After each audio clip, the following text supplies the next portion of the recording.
Miren, de la corrupción de Gustavo Petro, yo solo tengo esto para reflexionar. En un país donde el cambio parecía una promesa de redención, nos encontramos con una irónica y preocupante continuidad. Esto es paradójico. El relato del actual gobierno no solo se escribe con contradicciones, sino con un dejo de hipocresía que asfixia las esperanzas de quienes creyeron en una transformación real. Miren, voy a dividir esto en varias secciones. La primera, el pasado que vuelve como espejo.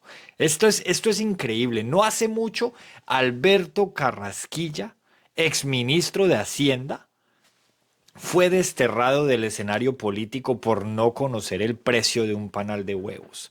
De ahí se pegaron para hacerle toda una campaña de desprestigio.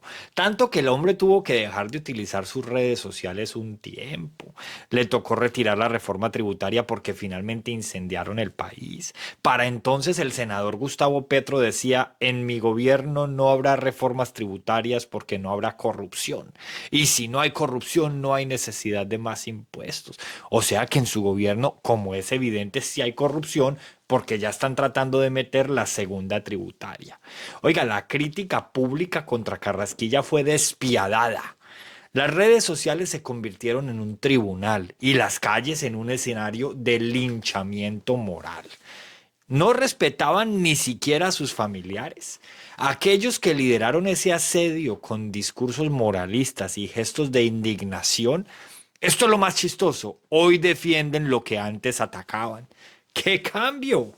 El señor Gustavo Petro tiene una vara para medir a sus enemigos y otra muy diferente para medir a los que lo rodean. Lo segundo que quiero mencionar aquí es que vamos de la promesa al incumplimiento. El presidente Gustavo Petro, desde su tribuna de oposición, aseguró que en su gobierno no serían necesarias las reformas tributarias.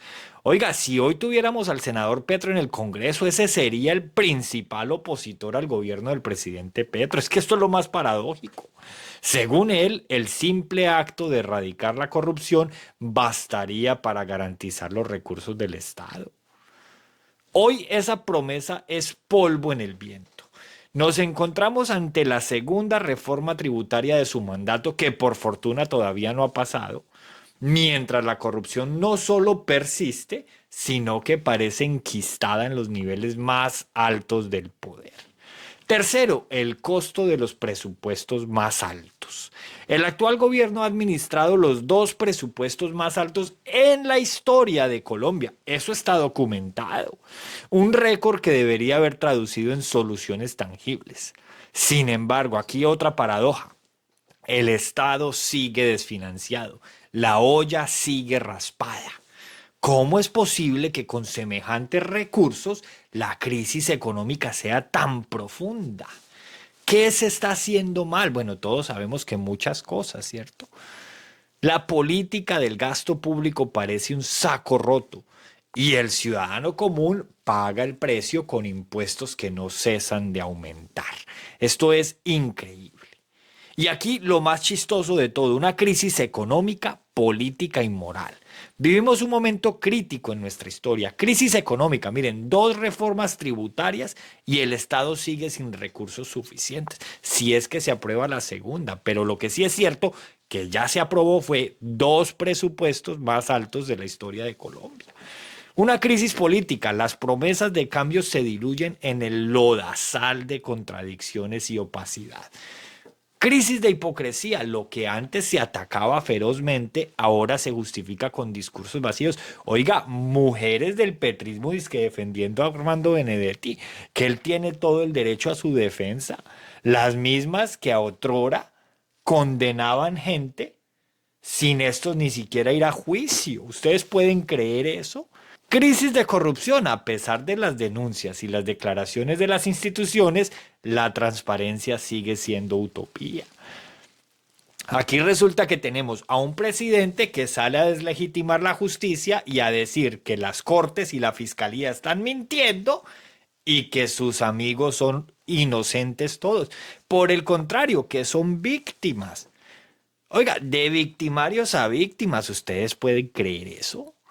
Pero la doble moral como política de Estado, esa es la conclusión. Lo más alarmante es la defensa férrea que este gobierno hace de sus propios escándalos. Los mismos que antes exigían transparencia ahora piden comprensión. ¿Ustedes se imaginan a los señores de este gobierno donde los escándalos que se están dando aquí se hubieran dado en un eventual gobierno de Rodolfo Hernández? El país estaría incendiado. La presunción de inocencia que se negaba a los anteriores funcionarios es ahora el escudo de los aliados políticos. Ahora resultó que todo el mundo tiene derecho a defenderse y que Armando Benedetti siempre ha estado en el gobierno, eso lo sabemos, y es que fue una de las fichas más importantes de campaña. No se nos puede olvidar que él consiguió 15.000 razones para que la gente, 15.000 millones de razones, perdón, para que la gente votara por Petro. En un sistema donde la contradicción se normaliza y la responsabilidad se diluye, nos encontramos, señores, a la deriva. Mientras tanto, el ciudadano de a pie, usted, yo, cualquiera de nosotros, aquel que sí sabe cuánto cuesta un panal de huevos, porque seguramente el gobierno ya lo olvidó, lleva el peso de un gobierno que parece haber olvidado para quién trabaja. Se hicieron elegir para los nadie, pero lo que nunca dijeron era que no iban a ayudar a nadie. La pregunta que nos tenemos que hacer aquí, señores, y ya con esto termino porque se me fue esto un poco largo, es ¿cuánto más vamos a aguantar antes de un cambio real?